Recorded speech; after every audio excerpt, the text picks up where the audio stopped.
Fala aí, nação rubro-negra, estamos de volta com mais um vídeo aqui no canal, um corte com reação da ESPN Brasil. O Flamengo passou o trator no Vasco no Clássico dos Milhões e a gente vai destrinchar tudo com a análise de Zupac e Paulo Calçade, que deixou claro que o Mengão triturou o Vasco. O que deu tão certo pro Mengão, como o time dominou o rival, você vai ver tudo agora. Mas antes, já mete aquele dedo no like, já se inscreve no canal e ativa o sininho para não perder nenhum vídeo aqui do canal. Gente, lembrando de deixar os créditos para a ESPN Brasil. Fique comigo até o final, porque o final tá imperdível. Vamos pro corte. Esperando, e a gente vai falar sobre esses assuntos, claro, com a sua participação aí de casa também. Você já viu aí, né, o primeiro GC, né? Flamengo sobra contra os rivais do Rio de Janeiro. O Flamengo já está classificado à próxima fase, o Flamengo já tem 20 pontos e o Flamengo rodou bastante elenco. Inclusive o Flamengo já tem o título da Supercopa também em cima do Botafogo, ou seja, ganhou 2 vezes do Botafogo. O Flamengo empatou com o Fluminense e o Flamengo agora ganhou do Vasco. Foram 4 clássicos, o Flamengo não perdeu nenhum. Perguntar se o Flamengo é o melhor do Rio e tal, etc., acho que é chover no molhado. A pergunta é se o Flamengo, que a gente tem de recorte do Flamengo até agora, nos traz a expectativa de realmente um Flamengo que pode realmente ser o futebol mais vistoso, mais interessante. A gente pode ver finalmente o Flamengo praticando o melhor futebol do Brasil, porque o elenco sempre teve. Aí tinha as trocas de treinadores e tinha uma série de problemas. A expectativa, mediante o que a gente vê do Flamengo hoje, é essa, Calçade? Tudo bem? Olá, boa noite. A gente... Assim, o Flamengo tem algo que os outros não têm, que é... Porque a temporada não vai ser decidida por um 11, aquele time que você considera titular, né? Assim, é muito legal, a gente fala em equipe, só pensa em 11, e não são os 11 que vão decidir, é um grupo maior, ainda mais no futebol brasileiro e para quem tem compromissos tão importantes. Aí eu acredito que ele está na frente de todos os outros. Ele tem, por exemplo, só para jogar do lado esquerdo, Bruno Henrique, Cebolinha, Michael. Tem 3 laterais esquerdos. Estamos 3 machucados, né? Aí o Varela joga do lado esquerdo e quebra bem o galho. Então, a profundidade, aquilo que a gente fala de como profundidade de elenco, o Abel Ferreira falou muito disso até no final de semana. O Flamengo tem, outros não têm. Então, outros, ao perderem, um ou outro, ou 2, às vezes, se a temporada vem e te ferra. Não tem como repor. O Flamengo, o Felipe Luiz tem como se virar.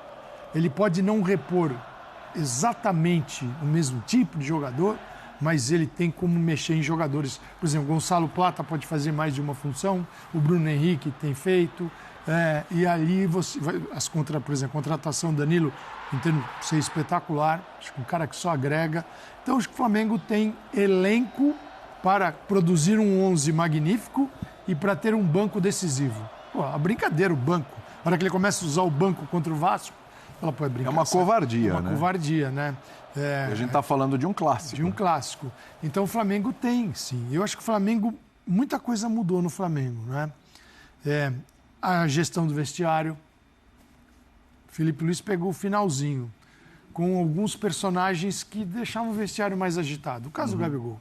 Né? Gabigol saiu, veio o Boto. O Boto é um comandante da área totalmente diferente do Braz. Né? A administração do BAP também é diferente. Então você tem um Flamengo que hoje mostra aos jogadores um outro caminho. Um caminho, eu diria, mais profissional. Isso também faz muita diferença. Então eu gosto, acho esse início de ano bem bacana em vários sentidos. Pelo que ele já ganhou do Botafogo, pelo que está fazendo nos clássicos e aquilo que ele pode vir a fazer em Copa do Brasil, Libertadores da América e quem sabe no Mundial de Clubes ter uma campanha muito boa. Eu não vejo o brasileiro chegando para ganhar hoje, mas dá para ter uma campanha muito boa. Sim. Aí quando chegar junho a gente analisa quem é que está em condição de disputar, se é que isso é possível. Né? O pessoal, o torcedor do Botafogo pode até olhar e falar, ele choveu no molhado, falar que o Flamengo é o melhor do Rio, mas quem foi o campeão da Libertadores? Quem foi o campeão brasileiro? Foi o Botafogo. Mas as coisas já mudaram bastante, a gente está batendo nessa tecla aqui, porque é inevitável. Botafogo sem treinador até agora. O Botafogo dá a impressão que está de férias. A impressão exatamente. O Textor tirou férias, exatamente. E ainda eles vão voltar a qualquer momento. E aí o Botafogo perdeu jogadores importantes, perdeu profundidade de elenco, além de jogadores importantes, peças que eram importantes ali, que estavam no banco e tal, também perdeu e tal. Uma contratação legal que fez do Arthur, o Arthur já se machucou, enfim. Então, nesse momento, a expectativa ali maior está em cima do Flamengo. Mas você falou, tem várias formas de montar esse 11 do Flamengo. O Flamengo tem um 11, que você olha e fala que esse aqui é o 11 do Flamengo. Dá para definir um 11 do Flamengo? Então, boa noite, William. Boa noite, companheiros. Eu acho que, obviamente, está muito cedo, a temporada está começando. O Felipe Luiz já vem com o trabalho da temporada passada e acho que, nesse sentido, as coisas também são positivas. Porque é claro que é legal um técnico começar a temporada, mas melhor ainda se ele já tiver trabalhado um pouco antes, né? Até para tomar decisões que certamente ele tomou, porque na hora que o Flamengo toma a decisão também de liberar o Gabigol, eu acho que isso aí tem a ver com uma decisão, com um consentimento, pelo menos, do Felipe Luiz. Fez então, bem, né? Fez bem. Para nós fez bem. E a gente já falava ali já dava essa impressão de que o Felipe Luiz, até por conhecer tão bem os jogadores, né, por conhecer tão bem o Flamengo, já sabia o que estava fazendo. Quer dizer que esse começo avassalador, porque é um começo avassalador no sentido também da bola que o Flamengo está jogando, que é muito superior a de qualquer rival, não só no Rio de Janeiro até, talvez hoje que a gente pode dizer, não só... Agora, é óbvio, a gente sempre tem que relativizar os campeonatos estaduais, eu odeio essa coisa da gente definir o melhor time do Brasil enquanto não começa campeonato brasileiro. É óbvio também que apontar o Flamengo como o time mais promissor da temporada não é uma novidade. Não está acontecendo este ano. Não é nem um show de análise. No passado, não é nem um show de análise. Aconteceu no ano passado, no retrasado. Que tem algo diferente esse ano que se chama Felipe Luiz, talvez isso. Eu acho que assim, existe uma confiança em relação ao treinador, embora vários dos treinadores contratados já tenham chegado ao Flamengo cercados de confiança. Era mais uma expectativa por conta dos currículos ou do que eles já tinham feito. Isso vale para vários caras que chegaram. Acho que isso valia, e ainda que a torcida tivesse... Valia para o Tite. Valia para o Tite. Eu ia chegar nisso. Valia para o Tite, valia para o Sampaoli. Valia. Eu acho que assim, valia para vários dos técnicos que o Flamengo contratou. Até para o Renato. O Renato... Que tinha aquela coisa com o Flamengo e tal, aquela expectativa, naquele momento era um momento bom. Mas eu acho que menos. O Vitor Pereira... Vitor Pereira, pelo que ele tinha feito no Corinthians, também tinha um olhar ficando bom agora...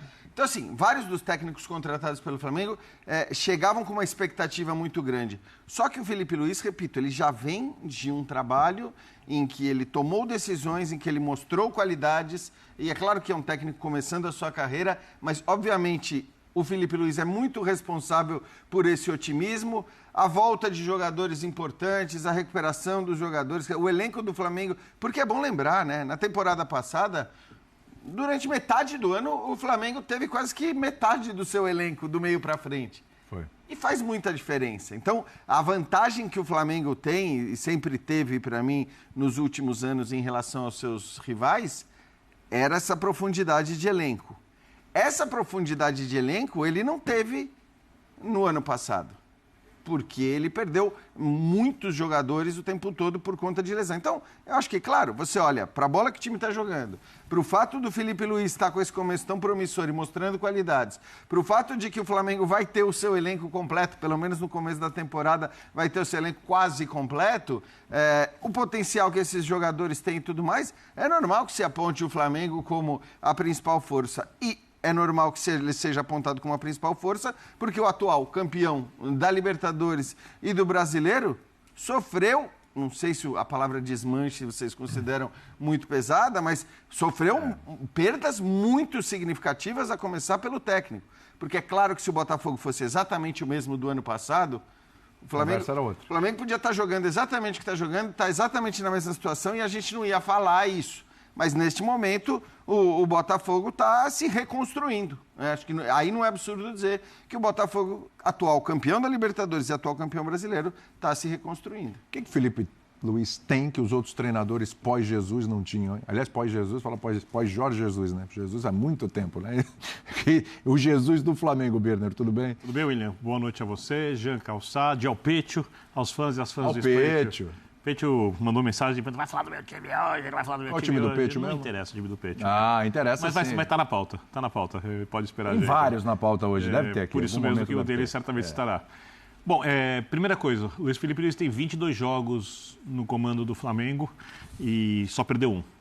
Felipe Luiz, com pouquíssimo tempo de trabalho, achou uma solução em Itaquera, com um jogador a menos, expulso ainda no primeiro tempo e ganhou a Copa do Brasil, pegando o Flamengo em crise. Felipe Luiz não deve ter 11 titulares. Respondendo a sua pergunta, o Flamengo não pode ter 11 titulares. O Flamengo precisa ter maneiras diferentes de jogo, porque tem jogadores de características distintas, adaptadas todas essas formas à maneira como os adversários jogam, porque aí você pode usar a profundidade do elenco. Quando você fala do elenco de profundidade, o Flamengo tem com muita vantagem, não tem nada sequer comparável no futebol brasileiro. Ele pode jogar com o Gerson aberto, ele pode jogar com 2 jogadores de velocidade abertos, ele pode jogar com um centroavante que puxa mais velocidade como o Bruno Henrique, quando o Pedro voltar ele vai ter um centroavante de verdade, ele pode jogar com um segundo meia como o De La Cruz, que é um volante meia jogando de segundo, mas ele pode ter um cara que prende mais a bola, que é o Gerson ali, com o cara de velocidade pelo lado, e ele pode ter o De La Cruz jogando assim com 2 meias com a Arrascaeta. Ele tem 500 mil opções que ninguém tem. E é um grande desafio para o técnico usar essas opções. Porque outros tinham várias opções e também não souberam aproveitar. E eu acho que tem mais uma vantagem. Eu acho que o início da temporada do Flamengo, eu concordo com o Calçade, com o Jean, ele foi promissor ano passado e acabou sendo frustrante. O ano retrasado, mais ainda, e acabou sendo totalmente frustrante. Eu acho que a mudança de gestão no clube, a ambição de uma diretoria nova, a relação diferente dos jogadores que estavam acostumados com o personagem Marcos Braz, fosse para o lado positivo, fosse para o lado negativo, com o antigo presidente, tudo isso joga a favor do Flamengo nesse ano. Sim, o estadual não serve para definir nada, mas o Flamengo tem usado o estadual da melhor maneira possível, que é preparar a equipe de maneiras diferentes, com algumas adaptações, sem dar carga demais na parte física dos jogadores, pensando naquilo que realmente vai dizer se o Flamengo corresponde ou não às expectativas do seu torcedor. Eu acho que porque era possível até o momento, o trabalho é quase irretocável. O Felipe Luiz acho que tem algumas vantagens. Assim, eu não gosto de quando o clube grande vira teste para treinador. Embora todos são testados o tempo todo, né? Você pode trazer o Guardiola e está em teste. Se perder 3 seguidas, já vai Você adapta ao calendário brasileiro, qual vai ser aqui? Está todo mundo sendo testado o tempo todo. Mas é muito difícil você pegar alguém e dar um clube grande para administrar. Ainda mais do tamanho do Flamengo. No caso, mas existem algumas exceções. No caso do Felipe Luiz, você percebe é muito claro isso nesses 22 jogos, né? 22. Que ele se preparou profundamente para o cargo, né? E o período em que ele jogou na Europa, o tempo todo, e ele teve grandes treinadores, ideias diferentes, culturas futebolísticas assim, divergentes, né? O que gera um treinador muito grande, né? Quando o cara se propõe a isso. Então, o tempo todo é diferente de um jogador que, quando acabou a carreira, falou: o que eu vou fazer? Eu vou ser treinador. Nesse caso, ele nasceu treinador jogando. Ele jogava e já sabia que iria ser treinador. Absorvia dos caras que passavam por ali. Ele foi absorvendo e jogando essas culturas, e quando ele se formou e quando ele resolveu ser treinador, ele estava muito pronto, né? Com uma capacidade também de gestão enorme. Por quê? Porque, por característica e por ter jogado ali dentro, estava ali no clube, muita gente que ele jogou estava ali ainda, ele era os ouvidos desses caras. Ele era assim, ele ouvia esses caras, ele ouvia as mágoas, porque dentro do ambiente qualquer, não jogo, não sei o quê, tá o treinador. Tanto que a relação dele com o Gabigol, no início o Gabigol achou que ia deitar, né? Falou assim, agora agora vai ser... Meu parça. Meu parça. E o parça acabou ali, naquele dia. Agora eu sou seu treinador. Isso ficou muito claro, inclusive, naquele jogo. O Atlético Mineiro, né? Que o Felipe Luiz dá uma bronca, aí o Gabigol faz o gol e vai, de alguma maneira, tirar o salto. E o Felipe Luiz mantém a postura dele, dizendo, por favor, vai lá, vai jogar, vamos jogar bola. Bem. Ele foi muito bem. Eu acho assim, Calçado. Ele soube fazer essa transição, que é muito difícil, ainda mais vencer o treinador. Eu acho que a transição continua, tá? Grupo. Não acabou. É óbvio que ele, ele tem muito ainda para aprender como técnico, ele está começando, mas eu me lembro de ter falado, no momento em que ele assume, e isso acho que vale para tudo no fim, que ele tinha uma grande vantagem, e que era sempre, para mim sempre foi muito clara, que é a inteligência. Cara, você ser inteligente em qualquer área vai te ajudar demais nas percepções, porque a inteligência do Felipe Luiz a gente via, e acho que a gente chegou a comentar aqui, inclusive, nas próprias entrevistas que ele dava depois dos jogos. É aquela coisa que quando o cara fala, você para pensar, você de repente vê uma coisa que você não tinha parado para tirar. E isso te ajuda demais numa função que é tão multidisciplinar, né? Porque, cara, você precisa... O técnico de futebol talvez seja um dos trabalhos mais multidisciplinares do... Muito. Porque você tem uma coisa de avaliação física, você tem a coisa de gestão de grupo, você tem... Seu comandante a coisa de um time enorme. Porque muita gente olha para o treinador de futebol apenas como o cara que toma decisões táticas e técnicas. Jean, e tem uma coisa que obriga isso. Disso, né? E a inteligência ajuda em tudo isso. Talvez seja a única profissão em que o único cara que pode ser demitido é o chefe, que é o técnico. O chefe então, sempre... as relações completamente diferentes. Assim. O chefe é sempre quem pelo menos aqui... Se o funcionário jogar mal, se não sei o quê, se tiver... Isso é uma característica, é um jeitinho muito nosso. Sim. Mas aqui, sim, o chefe é sempre o mais ameaçado, né? Do que eventualmente, até do que jogadores que não estejam atuando bem, sobretudo... Quem contratou esse chefe aí nunca é responsável. Nunca. Esse então nem aparece nessa hora. Não, mas eu acho que aí... Mesmo sem ser dono. Aí acho que o Birner tem toda a razão. Também é preciso a gente destacar, e de novo, cara, porque assim, eu também não gosto porque no exercício dessa profissão de comentar futebol, a gente obviamente faz análise sobre os momentos... Do que a gente tem. Do que a gente tem no momento. E é por isso que fica às vezes chato a gente ficar repetindo que, obviamente, a gente tem que relativizar, que nós estamos falando de campeonato estadual, um campeonato estadual no qual o Flamengo não está enfrentando nem adversários tão fortes quanto ele enfrentou na temporada passada, porque na temporada passada os seus rivais grandes estavam mais fortes do que estão nesse momento. Agora, então, tudo bem, a gente está relativizando, ninguém está dizendo aqui que o Flamengo vai ser campeão de tudo, que vai ganhar Libertadores, que vai ganhar Brasileiro, tá? Porque isso tudo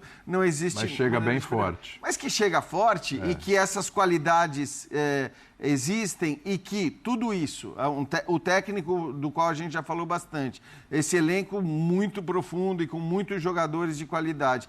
E também, eu concordo com o Bira, a mudança de direção.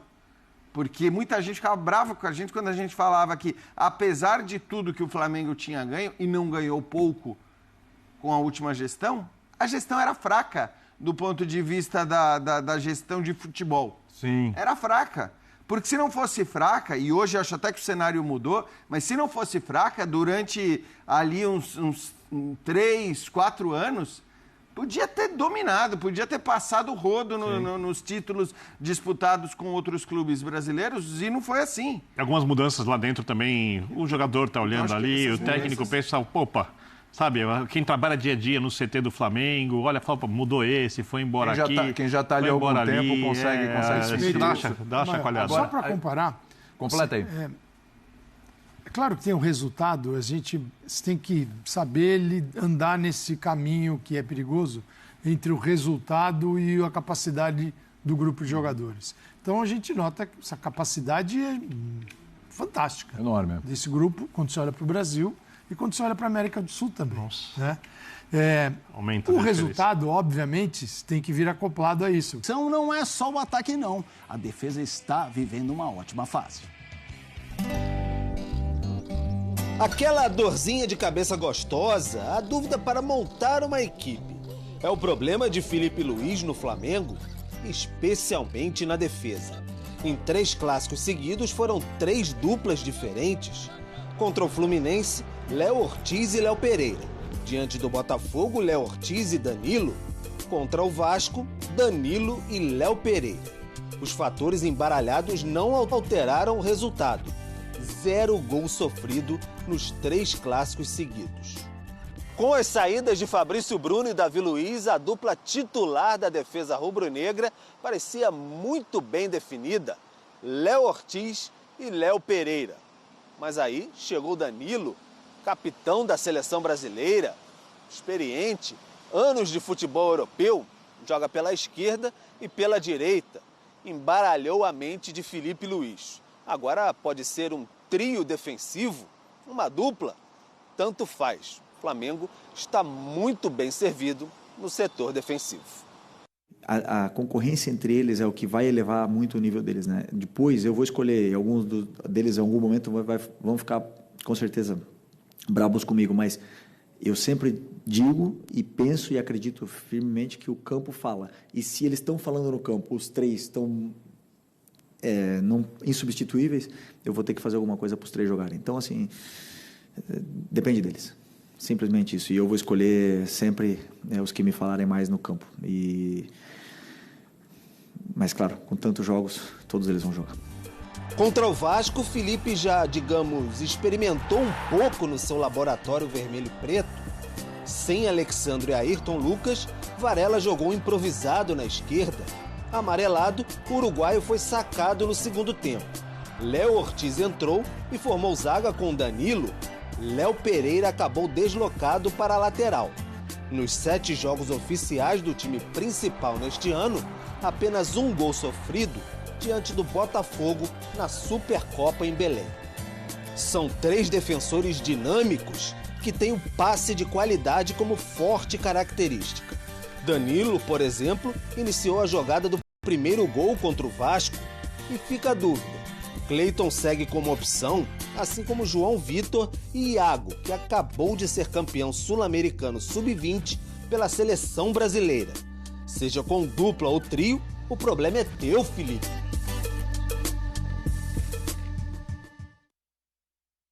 Do Flamengo, mas eu queria começar com o Campeonato Carioca. Dificilmente, mas muito difícil mesmo, a gente não ver o Flamengo comemorando o título? É muito favorito. Tem que resolver no campo. Mas é muito favorito, eu acho. Sim, assim. Muito favorito. Assim, comparado a um Botafogo, está muito atrás. O Vasco tem que brigar para conseguir uma classificação. O Fluminense ainda tem uma chance. A comparação é de elenco e de nível de jogo que o Flamengo está apresentando, né?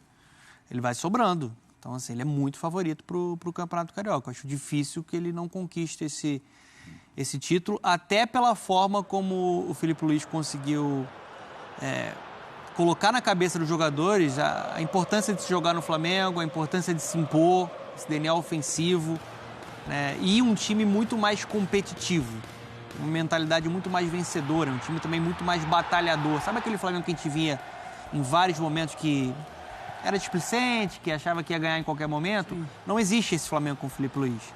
Então, acho que sim, é muito favorito para o Campeonato Carioca. Se não for o campeão, eu vou ficar surpreso. Eu quero te ouvir, Zupac, sobre essa questão do Flamengo, nessa perspectiva defensiva, porque a sensação que dá é que ele está dominando e, assim, não é porque engatou uma 8ª marcha e falou, não, precisamos nos desgastar. Tá na manha, tá no trote, né? Tá no Cooper.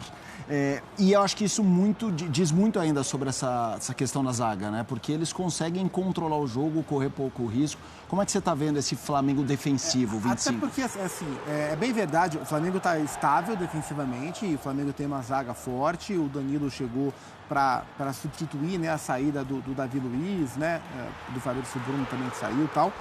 Mas é importante lembrar que o Flamengo foi pouco atacado também, né? Assim, dos rivais, o Botafogo no segundo tempo, né, no último terço, do último clássico da última semana, conseguiu agredir um pouco mais. O Vasco ontem, o primeiro tempo, por exemplo, o Pedro até falou na matéria dele, o Danilo participou da articulação do primeiro gol do Flamengo. Assim, os zagueiros do Flamengo, eles foram mais volantes e meio-campistas do que zagueiros do primeiro tempo. O Vasco não passou de trás. Então, o Danilo não marcou ninguém, o Léo Pereira não marcou ninguém, o Rossi não olhou ninguém, porque o Vasco não passou do meio-campo. No segundo tempo, o Vasco saiu mais, né? O Vasco finalizou no jogo 6 vezes. Dessas 6 vezes, 5 delas foram no segundo tempo. Mas foram ali, acho que do minuto 8 ao minuto 19. Foram 11 minutos em que o Vasco finalizou 5 vezes no segundo tempo. Depois também baixou a sua produção. Mas na segunda etapa, o Flamengo foi um pouco mais testado defensivamente. Então as duas coisas são válidas. O Flamengo tem um sistema defensivo estável nas mãos do Felipe Luiz.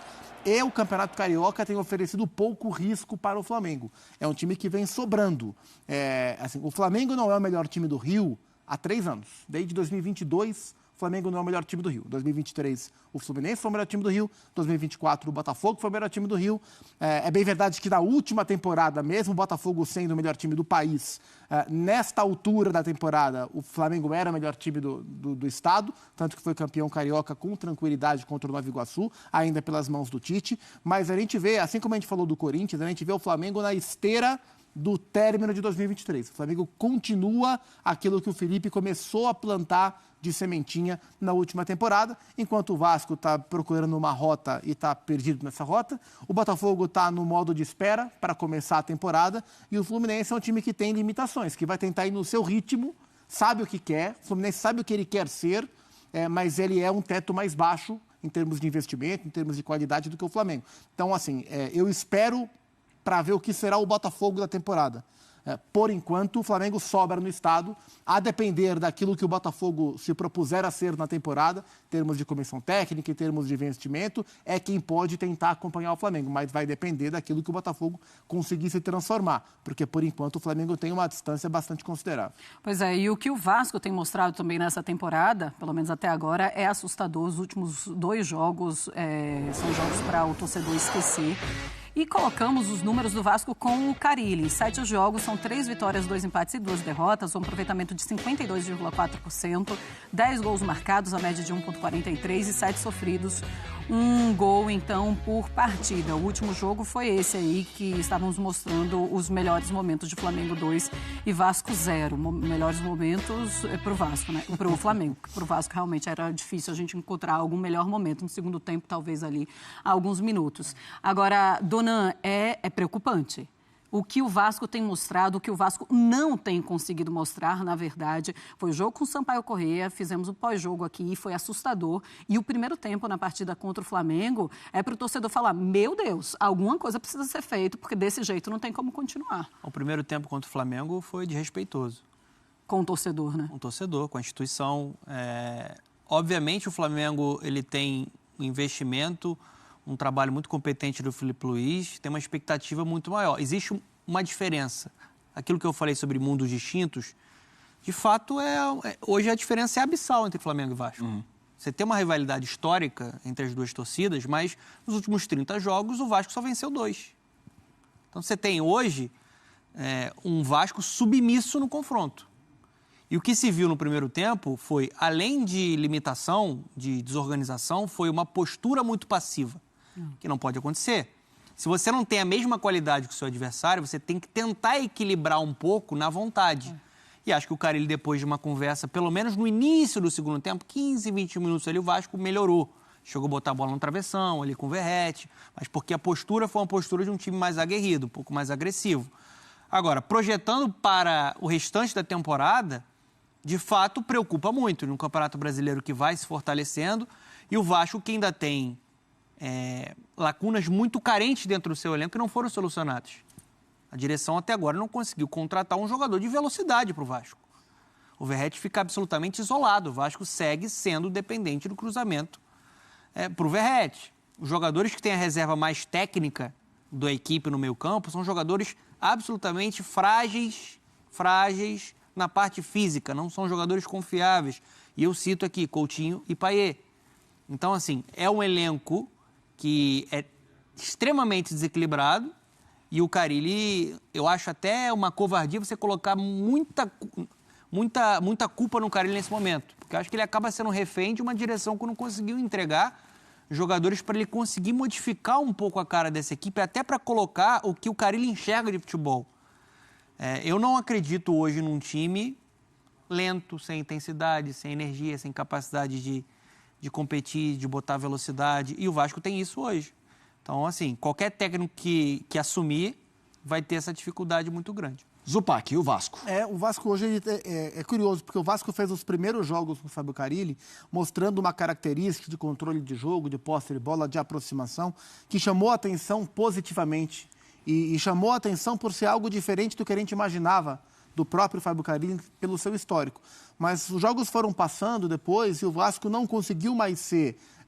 até em algum desses jogos contra os pequenos, teve posse de bola e tal, mas não fez uso dessa escolha. O Vasco não foi melhor por ter posse de bola. Ele apenas teve posse de bola. Mas então ele deixou de ser um time interessante por esse indício, por essa faísca que deu nos primeiros jogos. E nos jogos grandes, nos 2 clássicos, contra o Fluminense, que perdeu de virada, e contra o Flamengo, o time não conseguiu ser nem uma coisa nem outra. Até contra o Volta Redonda, que o adversário de Série B não foi bem. Que é um dos times que está classificado. Assim, a hora que a corda esticou um pouco mais, o Vasco sucumbiu. A estratégia para o jogo de sábado à noite contra o Flamengo, o modelo de time que o Fábio Carille pensou, eu entendo que foi o correto. Assim, não era um jogo para ele tentar jogar em cima do Vasco, como ele fez contra o Sampaio. Não conseguiu, tá? Mas ele tentou fazer contra o Sampaio Corrêa. Era preciso evocar o Carille raiz, sabe? O Carille old school, que pegava clássica inferioridade, trancava ali atrás, marcar bem, contra-ataque, foi tentar ganhar um jogo assim.